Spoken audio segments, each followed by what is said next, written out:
Hello, good morning. Welcome to Breakfast with Roger Johnson. Our headlines today. 6 million more people in England are now under the toughest COVID restrictions as much of the south and east enters Tier 4. All of mainland Scotland is put under its tightest rules and Northern Ireland starts a 6-week lockdown. In other news, more than 1,000 people are told to leave their homes in Bedfordshire as a third severe flood warning is issued overnight. Arsenal are hoping to unwrap a rare thing on Boxing Day, a Premier League win. They haven't had one in nearly 2 months, but manager Mikel Arteta says they could be heading for a relegation battle. Championing change while Lewis Hamilton is backing the eco-friendly competition that drives motorsport into new terrain. Good morning. Storm Bella is starting to bear down across the UK. We still have severe flood warnings out as a result of recent rain, numerous other flood warnings, and an amber warning for those potentially damaging winds later today. I'll have more detail for you in around a quarter of an hour.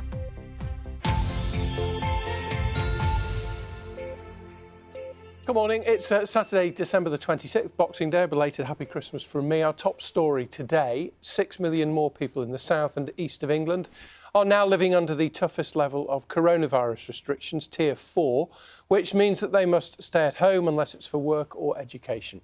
Gyms, hair salons and all non-essential shops are also closed, as Emily Unia reports.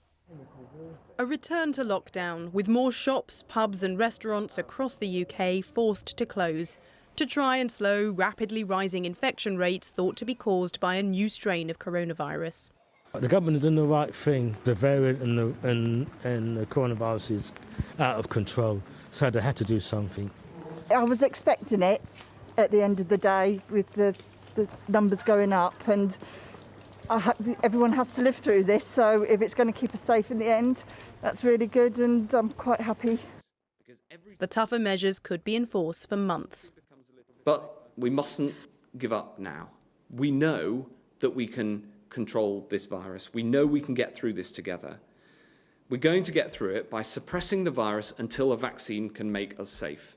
That's been our strategy, and that's what we must do. New Tier 4 restrictions were imposed on London and parts of Essex and Hertfordshire at midnight on Sunday. This morning, most of southern and eastern England are joining them. The rules are similar to the last lockdown in England. You must stay at home unless you need to travel for work or education. You may only meet one person at a time outdoors. Non-essential shops should shut, and unless you have a genuine reason like caring for someone or going to work or school, you mustn't leave a Tier 4 area. Other parts of England are also moving into higher tiers, with only the Isles of Scilly now left in the lowest Tier 1.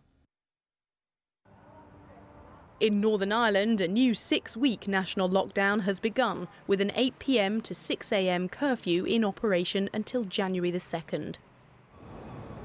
All of mainland Scotland has moved into its toughest level of restrictions, and after a brief relaxation of rules for Christmas Day, Wales has returned to a full national lockdown which began on Sunday. Emily Unia, BBC News.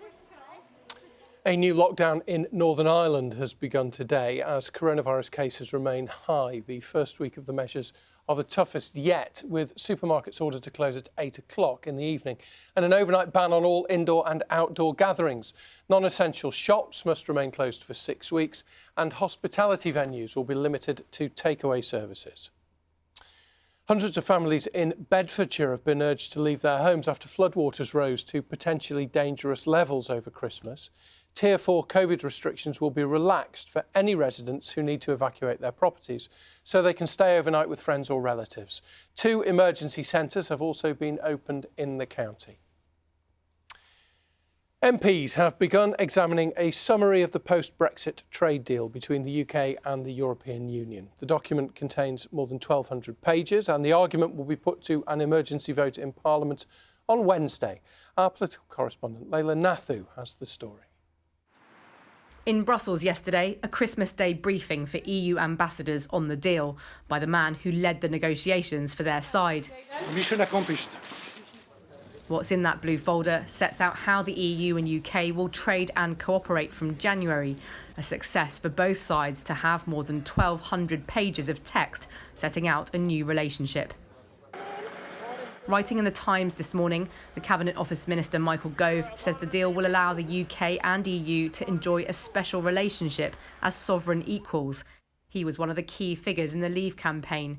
He writes that the debate over Brexit was at times ugly, and he hopes the agreement will allow British politics to move into a better place. The deal was done in the nick of time, with the UK already out of the EU and transition arrangements expiring within days. MPs and peers will have until Wednesday to digest the detail before being called back to Parliament for a debate and vote.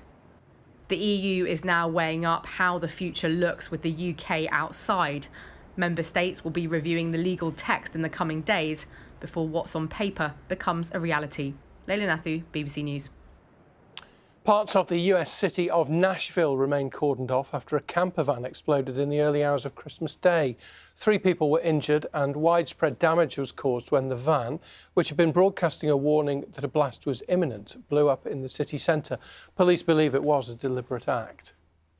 Thousands of shops across the UK won't be opening for the traditional Boxing Day sales because of the lockdowns in Wales and Northern Ireland and tough new restrictions in England and Scotland. It follows a difficult year for the retail industry, which is calling for more government support. Vivienne Nunes reports. End-of-year sales have been attracting crowds for decades. They're here again, the sales and the queues. You can't afford to miss a good bargain these days. Some all-night queuers receive a welcome surprise, an early morning cuppa to warm them up for the battle ahead.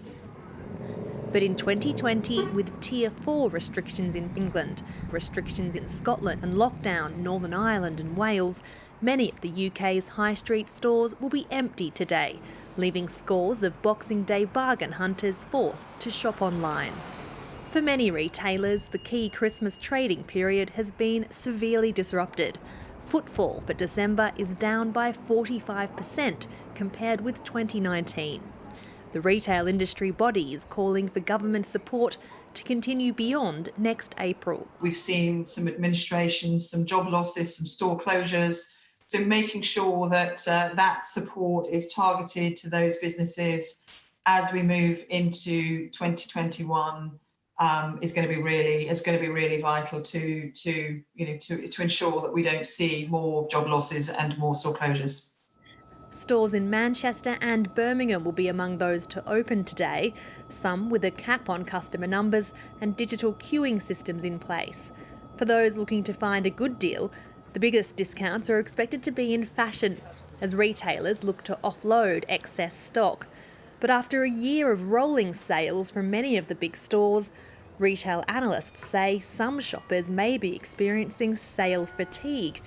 More bad news for an industry that's endured a year like no other. Vivienne Nunes, BBC News. It's 8 minutes past 6. Good morning if you've just joined us. Welcome to breakfast on this Boxing Day morning. Let's have a look at the front pages of some of the Boxing Day newspapers. The Mirror looking back on the Queen's speech yesterday and Her Majesty's message of national unity as a result of the pandemic. The headline is a quote from her speech. "It's brought us closer. I am proud of your spirit," she said. The Times leads on an opinion piece by the Cabinet Secretary Michael Gove, who says that this week's Brexit deal will allow the UK and the European Union to form a new special relationship. The picture shows some racehorses on their way to Newbury in Berkshire, heading out onto the gallops yesterday morning. The Guardian's lead story says that British scientists are now working on a new treatment that could prevent someone who has been exposed to coronavirus from going on to develop the disease. And one of the most read stories on the BBC News website this morning is that France has found its first case of the new coronavirus variant, which was previously identified in the UK. The person who's tested positive is self-isolating and, according to the report, is said to be doing well and not feeling too ill.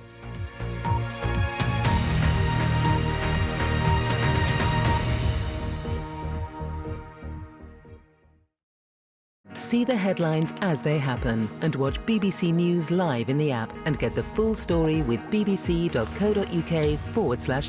Follow the story for all the latest with BBC News.